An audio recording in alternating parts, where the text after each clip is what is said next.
Tuhan bersamamu. Dan bersama rohmu. Inilah Injil suci menurut Markus. Dimuliakanlah Tuhan.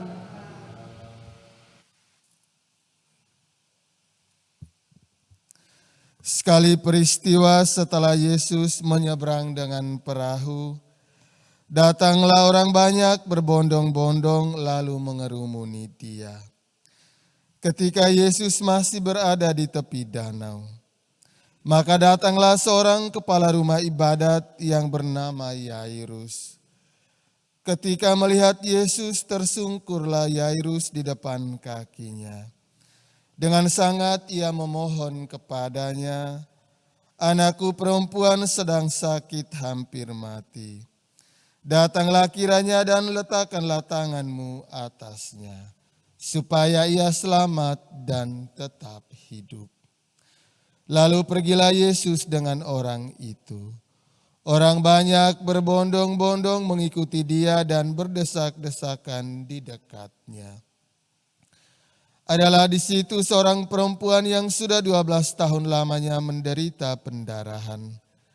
Ia telah berulang-ulang diobati oleh berbagai tabib sampai habislah semua yang ada padanya.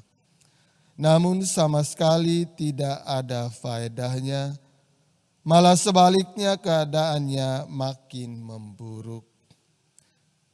Dia sudah mendengar berita-berita tentang Yesus.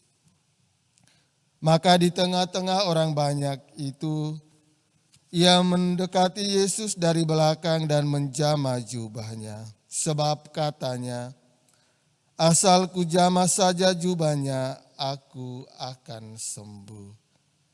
Sungguh seketika itu juga berhentilah pendarahannya, dan ia merasa badannya sudah sembuh dari penyakit itu. Pada ketika itu juga Yesus mengetahui bahwa ada tenaga yang keluar dari dirinya. Maka ia berpaling di tengah orang banyak itu dan bertanya, "Siapa yang menjamah jubahku?"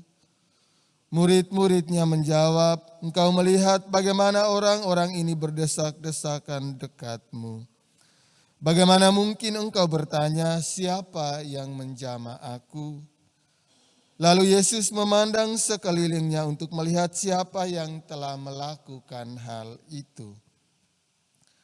Maka perempuan tadi menjadi takut dan gemetar sejak ia mengetahui apa yang telah terjadi atas dirinya. Maka ia tampil dan tersungkur di depan Yesus.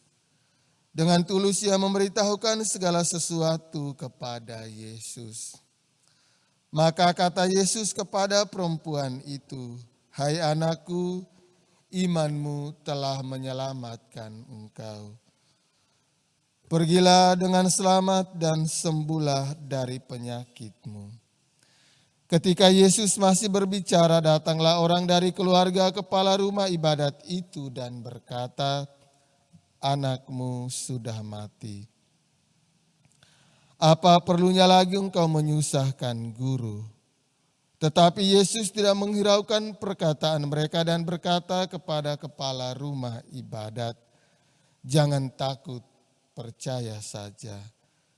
Lalu Yesus tidak memperbolehkan seorang pun ikut serta kecuali Petrus, Yakobus, dan Yohanes, saudara Yakobus.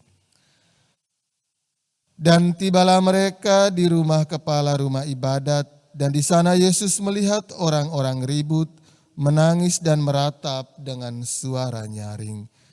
Sesudah masuk, Yesus berkata kepada orang-orang itu, "Mengapa kamu ribut dan menangis? Anak ini tidak mati tetapi tidur." Tetapi mereka menertawakan Dia. Maka Yesus menyuruh semua orang itu keluar. Lalu ia membawa ayah dan ibu anak itu dan mereka yang bersama-sama dengan Yesus masuk ke dalam kamar anak itu. Lalu dipegangnya tangan anak itu, katanya, "Talita kum," yang berarti, "Hai anakku, aku berkata kepadamu, bangunlah." Seketika itu juga anak itu bangkit berdiri dan berjalan, sebab umurnya sudah 12 tahun. Semua orang yang hadir sangat takjub. Dengan sangat Yesus berpesan kepada mereka supaya jangan seorang pun mengetahui hal itu. Lalu ia menyuruh mereka memberi anak itu makan. Demikianlah sabda Tuhan. Terpujilah Kristus. Opa, Oma, Bapak, Ibu, anak-anak, saudara-saudari yang dikasihi Tuhan kita Yesus Kristus. Bacaan pertama mengisahkan kepada kita bahwa relasi antara seorang anak dan orang tua tidak akan pernah berakhir dalam situasi dan keadaan apapun. Meskipun Absalom berusaha untuk membinasakan Daud ayahnya dan para pasukannya, tetapi Daud tetap menaruh belas kasihan dan kasih sayang kepada Absalom. Dan ketika Absalom mati, Daud menangis dan kemudian berkabung atas meninggalnya putranya yang terkasih itu. Peristiwa ini menggambarkan kepada kita bahwa relasi antara anak dan orang tua adalah relasi yang sangat dekat dan relasi yang bersifat kekal. Tidak bisa dipisahkan oleh situasi dan keadaan apapun. Dan oleh karena itu Yesus, kisah Injil tadi menyajikan kepada kita bagaimana perjuangan orang tua ketika anaknya mengalami kesusahan, penderitaan atau sakit. Karena itu adalah tanggung jawab orang tua terhadap anaknya. Dan kemudian perjuangan orang tua mendatangkan sukacita karena anaknya yang sudah meninggal dan kemudian dibangkitkan kembali oleh Yesus. Peristiwa ini baik bacaan pertama maupun bacaan Injil kembali mengingatkan kepada kita tugas dan tanggung jawab orang tua adalah memberikan perhatian dan kasih sayang yang tulus kepada anak.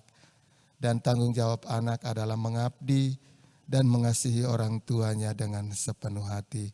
Relasi timbal balik antara orang tua dan anak yang dibaluti dengan kasih yang mendalam juga mengindikasikan relasi kita dengan Tuhan yang tidak bisa dipisahkan dalam situasi apapun. Oleh karena itu mari kita memperbaiki relasi kita dengan orang tua kita, dengan anak-anak kita, dan dengan Tuhan pencipta dan penyelamat kita.